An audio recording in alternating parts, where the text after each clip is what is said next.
Welcome to Huddle Up. We're back, another episode. We've got Rob Clog with us, our resident quarterback. And today our guest, Josh Oswalt, 2008 linebacker, Red Raider. Josh, welcome. Glad to be here, guys. Thanks for having me. Welcome, Coach. That's true. He's a coach. He is. He is a coach, and Not only a player, not only a Red Raider, but a coach. And he gets the coach's alma-mater, and that's going to have something to do with our first question. So we'll use a question we use on almost all of our guests, but who recruited you out of Cumberland Valley High School, and was your recruiting experience different than what your players are going through today? Because I know you see it all the time. Yeah, Coach Pete Lee was my recruiting coach out of high school, so he gets all the credit. Yeah, Pete Lee brought a lot of guys in, man. I'll tell you, it's funny. He did. He brought a lot. He did. He did a good job in the mid-pen. Yeah, he definitely took care of us. Yeah, but I think I have to throw some credit to Dan Walsh and John Charball, who were on staff. They were on the roster. And I think Dan lobbied hard just as a linebacker, a Cumberland Valley guy.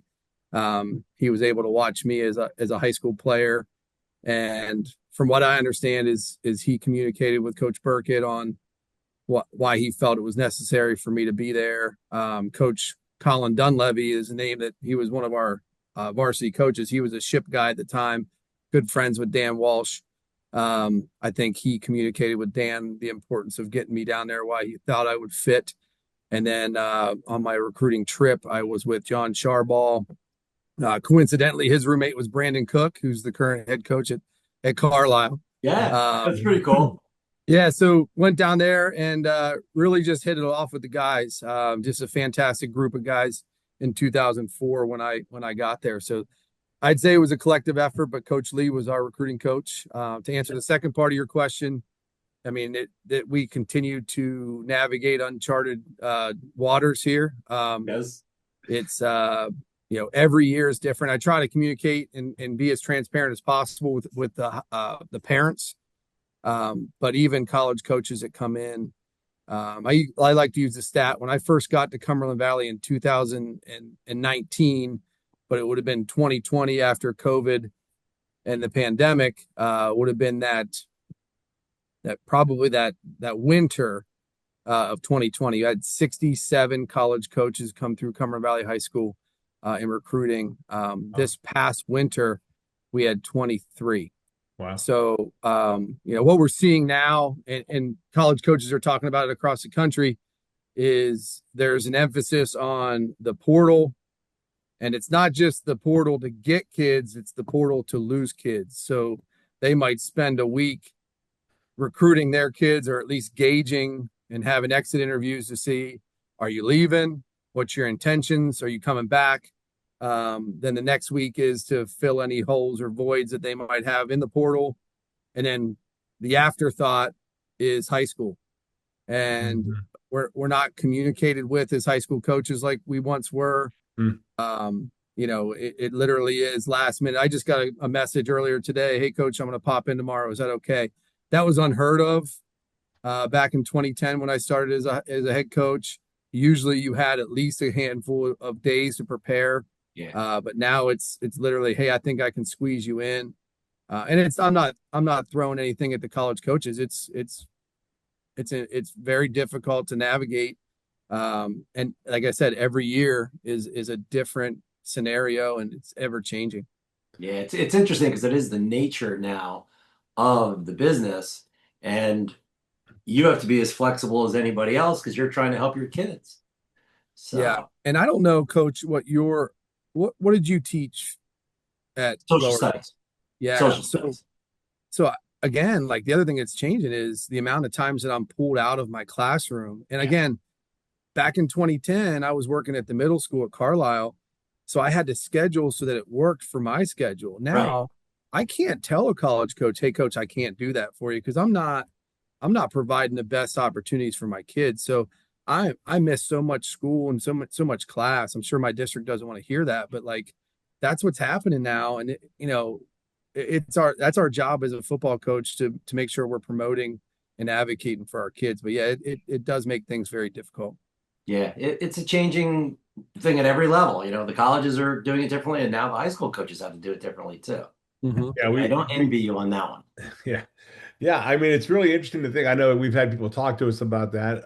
We had a guy on last week, Al Fertel, who's an attorney, talking about the potential for NIL to move into at the high school level, and it goes on in some states, but also just getting your kids in front of the coach because now they are looking for those guys who are like have college experience, right? They're in the portal looking for those guys versus that junior senior coming out of high school. Yeah, and it's in certain positions too. I think if you look at the portal, it's got, I think it had somewhere like 4,000 kids in the portal at one point this this portal season. But like offensive linemen and quarterbacks don't stay there. Right. With my experience with Bo Prabiola, who was one of my former quarterbacks at Central York, he's now at University of Virginia. Um, you know, that stuff and trying to get a seasoned quarterback on the field is very important for an offense, especially if you're a coach. You don't know with all this stuff happening. If you don't, it's feast or famine. If you have a bad season, you could be gone. So they're fighting like hell to get the right guys in their roster. Yeah. I do think the plan that Indiana built to create their national championship team, a lot of teams are definitely trying to duplicate and do, some of the things and, keep some kids and the whole scenario. So he did a hell of a job. I agree. And then you look at the basketball scenario and you just kind of shake your head, So there's that formula too. Nobody stays in basketball. Crazy. We had Ryan Houck on not that long ago. Okay. His son's at Florida. He said that as soon as they won that championship, Tommy's junior year, they were at the door. Like they were at Yep. the door waving money to get him to go anywhere. And Yep. it's crazy. Hey, let's go back to when you played ball Yeah. before all this fun was going on, and nobody paid you a dime. Give me some highlights from your playing days, man. What were some of the memorable moments? What are the things that really stick out in your mind from your days as a linebacker, Red Raider? Yeah. I mean, it's some of my fondest memories as a player. Now we played, it was still grass at Seth Grove. So I like to think I'm part of that era, not the turf era, but you know, it, playing for Rocky Reese was a special time and a special thing for me. So I also came in 2004 where we won the PSAC my true freshman year. That's John Kuhn, that's Dan Walsh, that's Andy Moses was a lineman from Cumberland Valley, and Leavenworth, and like just a lot of guys, just big names that just really enjoyed being around those guys. Yeah, I mean that was a fun year. John and Dan and those guys, like Frank Duffy, those guys were all there and kind of just took me under their wing, and had a really enjoyable freshman experience. After I endured the 21 days of camp. Now it wasn't, and these are the things that stick in my mind even today, is like we didn't have 3 days because I think 2 years prior is when the NCAA said you can't have back-to-back 2 practice days. It was always 1 practice, 2 practice, and kind of went back and forth. But the hardest part for me was, you didn't know what day of the week it was because we went 21 straight days and it was just, Groundhog Day. It was. And you just prayed for the corn festival, and you knew that when the corn festival hit, you knew you were coming out, that the light was at the end of the tunnel. I ended up starting as a redshirt freshman. All those guys graduated. That was a huge senior class in 2004. So I started at Mike linebacker as a redshirt freshman. It wasn't a successful year as far as wins and losses. But like to be able to achieve that and get to where I was there, I was very, proud of where I was going and headed, but ended up having, I tore my shoulder up pretty bad that year and ended up electing to get surgery the spring of my redshirt freshman year. That next year I didn't really get on the field much because I was still recovering from surgery. And then by the time I hit my junior and senior year, I was moved to Sam linebacker. And again, I like to say I was in the transition of how the game kind of evolved when I came into the uh, the program, I was one of the lighter, smaller linebackers. And then by the time I left, I was one of the larger, slower linebackers because again, you know, playing Mike linebacker, you got to be able to carry number 3 vertical. You're playing the defense we were doing in the 4-3. You know, you got to be able to just play in that hole a little bit faster. It was gone were the days of plugging tackle to tackle. It was Right. more, I remember Trevor Harris, the quarterback from Edinburgh. Yeah.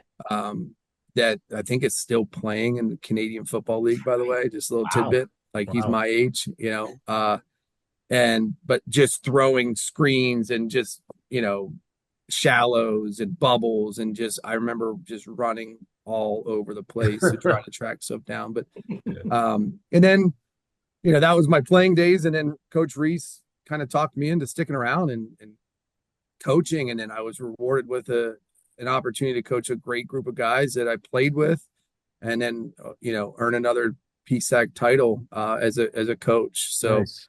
Yeah, just a lot of great memories there. that was a good group for sure. And Yeah. you were a team captain, 3-year starter. I mean, you had a great career. And even though there wasn't a lot of success in the years that you played, you guys, you did a lot. You were a hell of a player. Yeah. Well, and to have that experience too as a player and a coach, and even when you were injured, you didn't get to quite contribute as you usually would, but you were always learning. I know that about you because you're a coach, and every time we've ever talked about anything, I'm like, yep, this guy, he just constantly took in information. And you can just kind of see that in your coaching style. So how about this one? Who were some of the coaches and teammates who had an impact on you as a player and today as a very successful high school football coach? Yeah, I mean, I'll start with coaches. I was blessed with 2 of the best head coaches ever to do it. Tim Rimful at Cumberland Valley, and then Coach Rocky Reese, 2 great mentors of mine that I would often reach out to for advice. Obviously, they're both no longer with us, but the one thing that I can say about Coach Reese and Diane Winter, they would attend at least one of my games when I was a head coach, as long as Rock was alive. I remember being at New Oxford playing when I was at Central York coaching, and I look off to the side, there's Coach Reese with Diane coming to catch a game. And it just makes you, again, that was the one thing with Coach Reese. And that's what I take with me today is it's not only like it was family. He didn't just talk it. He walked it. And, his loyalty to his coaches. And, I remember when I was a GA, after every home game, we went to Coach Reese's house afterwards and all our families came too. And that was always something that he wanted. So, and he kept that even to the day that he passed. But some other coaches, Gary Quigley was my defensive coordinator at Cumberland Valley. Fantastic guy. I still stay in touch with today. Great mentor. Coach Burkett and I are still really close to this day. Coach and I kind of butted heads, and I want to say I kind of give that. He won't admit to this, but I kind of give that to Dan Walsh. When I came in, Dan was always one to snip back at Coach Burkett. And I think Coach Burkett at the time, he was a younger coach at that time, and I think I played the know-it-all status for like the first year and a half and kind of snipped back at Coach Burkett, but he put me in my place, rightfully so. But I learned so much from him. If you just sit in a room with him, he can teach you about football, and he's just a genius about in the game. But yeah, like I said, we still stay close. He now recruits our area, so it's great to see him and catch up with him every time he comes to the building. And Coach Mack, I think the odd thing with Coach Mack was he was there for my for my true freshman year, and then he went and thought he wanted to be a banker for a year, and found out real quick what he was good at, and he came right back. And just the energy of him. I remember when Brady was born. We were walking into Henderson Gym at 5 a.m, and Mac was all frantic and leaving because Trish was in labor, so like those are the things that I remember. Players that I look up to today, one of my best friends took his life as a senior, Corey Bischoff at Cumberland Valley. He was the most natural athlete I ever had the experience to be around. And he was our quarterback. And he didn't play baseball in high school or basketball in high school, but if he picked up a basketball, he'd be the best basketball player on the court. He'd be the best baseball player on the field. But you'll never see a 15 on my roster, because I continue to honor him. He was someone I grew up with, and still, keep his family in mind and stay in touch with them as much as I can. Right. And then I was blessed when I went to college to just be around like two 10-year NFL vets, man. Yeah. Like I already mentioned John. John Kuhn was just a freak. Just the things that he did, and I spent my whole first year trying to stop him in a hole and tell my body to tackle him, running all with the wing T offense, and he got the ball 80% of the time, so he did it practice as well. But then Brent Grimes, I think Brent was the other one that just larger than life personality, great dude, never really was bigger than you, always just kind of, he was very just low key. And both those guys to this day, if they are around, they would take all the time in the world just to have a conversation with you and catch up. Nice. Yeah. It's my kids went to Cumberland Valley. They were not there when you were there, but so I heard your name often when you played at Cumberland Valley. And what's it like, looking at the stadium behind you there and the lovely aerial shot? What's it like coming back to your alma mater and coaching where you played? It's everything for me. I just think it was a no-brainer when I made the decision to come back. Luckily I did. My wife ended up getting pregnant with twins almost immediately after I accepted the position. So the hour travel to Central York wouldn't have been in the cards moving forward. We already had a 2-year-old at the time.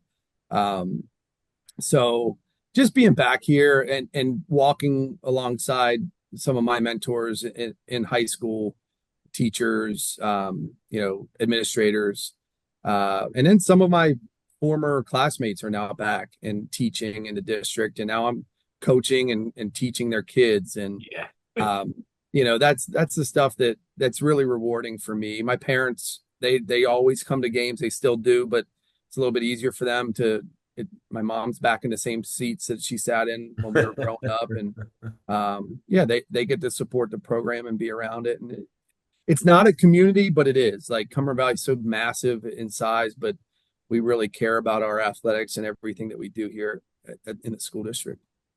Well, and it's amazing facilities to the point where you host the Big 33 game, you host the state championship game. So it's just a huge compliment to your district, and the amount of effort and money, quite frankly, they do put into the program. And that's kind of nice for you, I think, as a coach, and knowing that you have that program that the other coaches envy to a certain point. So congrats on that. Yeah. Let's see. In your opinion, as a player and now as a coach, has the actual game changed since you played at Chapman Field and at Seth Grove Stadium? Yeah, I often say this. I would not be able to play at Shippensburg if I were a player today. I often I admire my current players and say how much better they are than me, that I was. So the game is absolutely changed, in my opinion. I think the game is sped up. I think the athletes continue to get better, stronger, faster. It's scary. It is bigger, faster, and stronger. It's scary. Yeah. And the speed of the game, and the collisions, all those things it's just, it excites me because that's what I love the game. But yeah, it absolutely has changed. I think where our generation would help this group is the intellect and learning. These guys just want to play, roll the balls out and go. Where we were smarter, I think, and we had to be, in my opinion, if I ran a 4.840 on a wind aided day, and I'm 5'9", with shoes on, I think. But like, I needed to know where the ball was going and how things were happening. I needed to watch hours of film to have myself prepared. Yeah. Some of these guys, they will flat out tell me, Coach, I don't watch football. I Hmm. don't. I love playing it. I won't watch it. Hmm. So I just think that's it. But yeah, to answer your question in a long-winded, yeah, it's changed tremendously, I think. Yeah. I think And just going up the ship last season a couple of times, the collisions, you said collisions. The collisions are so, it seemed very serious, very yeah. hard. The speed, like you said, it is. I know the guys I played with back in the early 80s, we talk about it. And he probably wouldn't be on a roster right now, you know. Yeah. Yeah.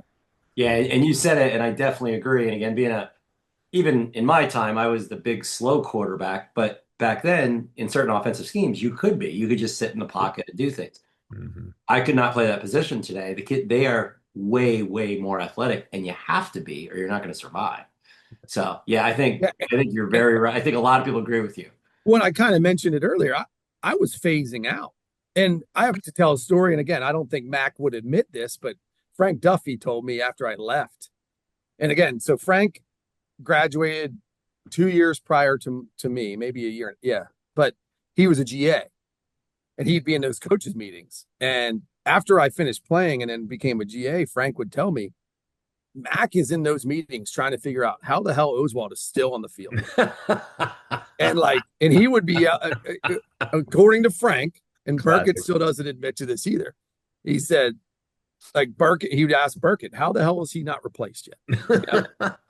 Again, I had to be smarter Yeah. and know no false steps. If I had a false step, I'm losing that You're battle done. 100% of the time. Yeah. So that's just a little funny story that I learned That's along the way. that's a very good story.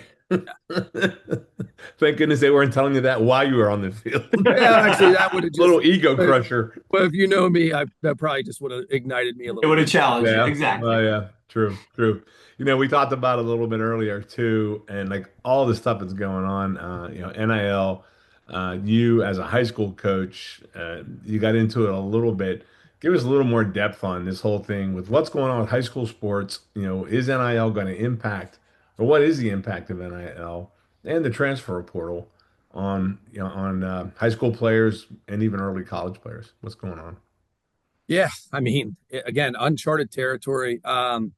Yeah, I think the thing with NIL that can potentially, if not already happening, is ruining kids is anybody can just be an NIL agent and they're receiving advice from people that they shouldn't be receiving advice from. Yeah. And I think that's what's really killing things uh, on the back end. It's tough to be a parent right now. And I have a 7-year-old and 5-year-old twins that if this doesn't right, if the ship doesn't right in the next 6 or 7 years, like I'm going to be going through it too. I do not envy parents right now. I say that and like, when I was going through recruiting as a high school player, coach's word was gospel, and as it still should be, because Right. at the end of the day, there's only one sport that is straight line recruiting, and it's still football.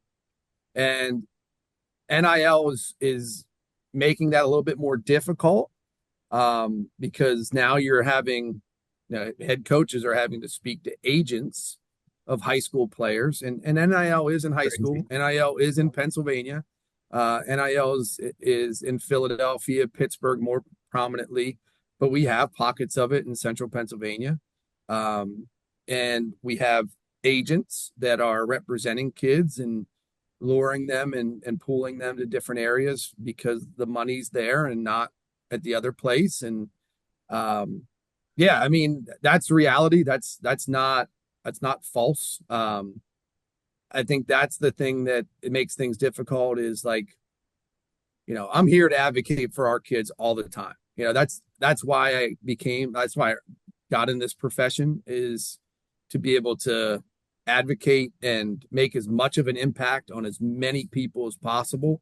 And to be honest with you, over the last 5 years, the credibility of high school coaches has gone down, Yeah. and the injection of, you know, some youth football coach or someone that's got an axe to grind or someone that just has capital can just jump in there and represent Johnny and say that he's going to do something right for Johnny and take 20% of whatever money he's getting anyway.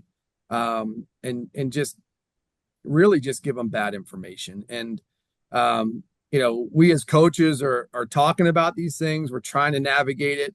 At the end of the day, we got to, continue to communicate with the parents, and be there and be on their side. It's just one of those things. Last year is not the same as this year. Yeah. We got to continue to evolve and move with what's going on. But that's the reality with all this. What's crazy is that, I mean, I know when I was in high school and I was a junior and you start hearing like, you get a letter from a school, like they're like, a coach sends you a letter, it was so exciting to, Yes. and then as you got a little further along, you would go do some college visits and you're like, holy cow, I'm going to be able to play football in college. Yeah, that was the thing. I never even thought about a dime. It was just the fact that you're going to be able to continue to play at the next level. And I just thought it was the greatest thing. I never thought about, in fact, it was just not even important. It's really weird how it shifted to this very much financial gain kind Yeah. of thing. Well, and I think it really does detract from the game and the loyalty issues. We've talked about this multiple Yeah, times now on the podcast. yeah, And, people are always looking for the next thing. And this kind of leads us into the next question. Because as you said, you have your own kids. They're going to be hitting this age fairly soon. Do you have any advice for any of our current Red Raiders, or any of our RR4L members who have children playing sports at the younger levels to maximize their opportunities in the current sports climate? Yeah, I think the one positive in all of this is like it is kind of the pendulum is swinging back in the regard of like you got to choose a place that you can see yourself. Like if your playing days end tomorrow, can you be here? Like, is this a place where you want to be? mhm, And I know, like for me, that's what I ended up making my decision on when I went to ship. Um, but like that's what it comes down to. So if you're a parent navigating these, you know, this crazy time and wild time, you know, go to a place that fits. Sit and listen to what these coaches are talking about as far as teaching your young son about life and not just the X's and O's. Because the reality is this: there's multiple avenues here, right? There's the piece that those coaches might not be there tomorrow, Good point. because of everything else. yeah, that's true. Everything's so tense, and those coaches might not perform, or they might have a bad uh, transfer portal or recruiting class, and they could be gone tomorrow because of pressures. And then the other thing is, you don't want to go somewhere where the culture is not good. At the end of the day, you want to be somewhere where you're comfortable and able to just go and compete and not have to worry about everything else. Don't you and listen to advice from people that you should be listening to advice from. I mean, that's what it comes down to. I really think that at the end of the day, the people that have your best interests at heart are going to be the coaches that have worked with you and developed you to this point. Don't start listening to somebody that's trying to get you to go to a place where they're not going to develop you. They just want to get you on the field right away. Right.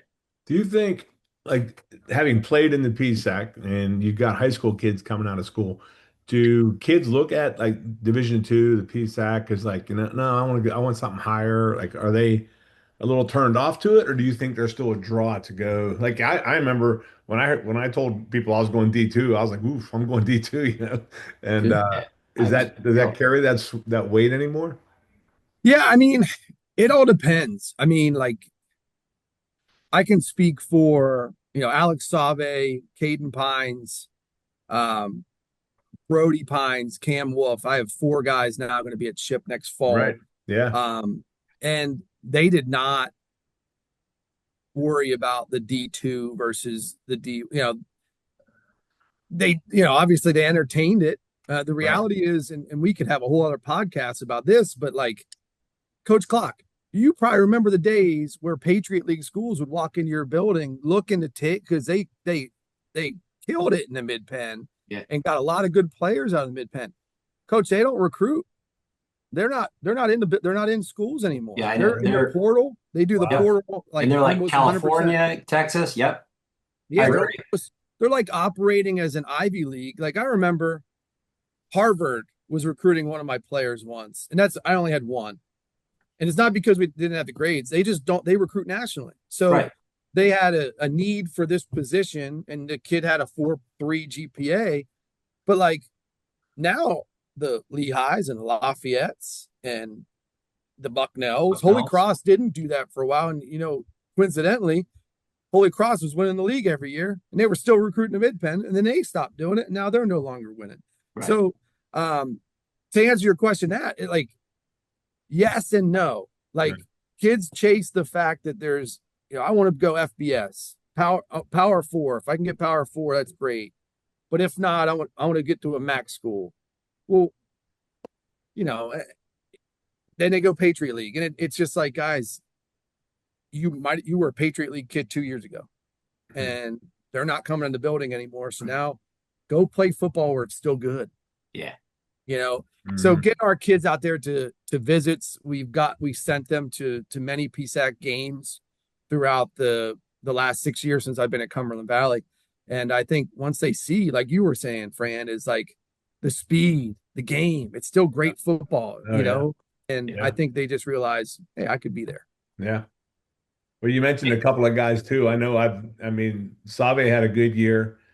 Yes. Very Do good. you see those guys all having opportunities at Ship moving forward? Yeah. And how do we keep them? How do we keep them in Ship? Well, and I think again, like I've talked with Drew about this a ton, and I think it's the pendulum going back. Like you gotta embrace the Rocky Reese. You gotta embrace the things that kept us there. Like guys that chose Ship over other opportunities. We've had plenty of guys that have transferred to Ship from places that they, whether it be Towson or we had guys that were down at JMU that came here. Like they loved it here because the culture was better and they felt like they could just go ahead and perform. And guess what? We still are placing guys and guys still have opportunities to go to the next level. I mean, we've, like we talked about John Kuhn, we talked about Brent. We've had Ron Johnson just spoke last weekend, I guess, at the event on Friday. I work with Ron a lot. We have plenty of examples of guys that take it to the next level if that's what you want to do, and it's in the cards for you. Yeah, Ron You're not Johnson going to miss out on it. Ron Johnson could still play, I think. I think he could. He's strapped. when he got in there, to the gym all day. Well, he got in there and I met him. I was like, who the hell is this guy? Ron's great. I get to work with him every year. He helps with guy. the Big 33 and all that stuff. He's just a fantastic dude that continues to give back. Well, I know you got a crazy family life schedule going on right now, and you couldn't make it to the spring game, but we do appreciate like your support and just helping us out and being a part of this. Yeah, we'll definitely be down in the fall. Good. Yeah, and I just I want to be able to get more involved now that the kids are getting older and get back into it. And the selfish part in it is there's some skin in the game for me now with Drew being back, and Drew has I ran into him at AFCA down in Charlotte a couple months ago, and he has great ideas, and I want to be able to help him out as much as possible. Nice. Now, you have to do me a favor. You told me your weekend schedule and why you couldn't make it to the game. You got to tell me that schedule again. I mean, I had to laugh. It was like, go ahead. So, well, I mean, and it's every day. So it's like, so I have twins, and my boy-girl twins. So Lennox is my daughter. She does gymnastics on Thursdays, and then they both play soccer. So they have practice on Mondays and they have games on Saturdays. And my oldest, Jagger is my boy twin, and then Rayner is my oldest. He's got baseball twice a week, and Jagger also plays baseball twice a week. So Saturday we had opening day of baseball, so we had a parade, and then Lennox and Jagger went over and played soccer. Rayner had a 10 o'clock game, and then Jagger came over and played at 11. Yeah. So it Yeah. was just, It blows me away what as a coach, especially because of the time commitment a coach has, Yeah. with the yeah. job. And But the flip side is, Josh, we're also envious because we went through it when we were your age. oh And yeah, even though it was very hectic, we loved it. oh And now yeah, we're getting to see it as grandparents. So it's coming along again. So, but yeah, enjoy it. But you're right. It's hectic, but it's a lot of fun too. Oh, no doubt. We're loving every minute of it. yeah, Nice. great. Well, anything else you want to talk about today, Josh? No, man, I love watching the podcast. I Cool. probably will avoid watching this one, but I'll move on to the next one. But I appreciate what you guys do, and look forward to continuing to grow this thing and make it great. Great. We appreciate Hey, the support. good luck to you. Okay, everything with you're involved with the Pennsylvania Scholastic Football Coaches Association, associate executive director. Obviously with your team and of course with your family. That's awesome. Good luck with everything. Thanks, Coach. Good man. We'll see you in the fall, buddy. All right, thanks, guys.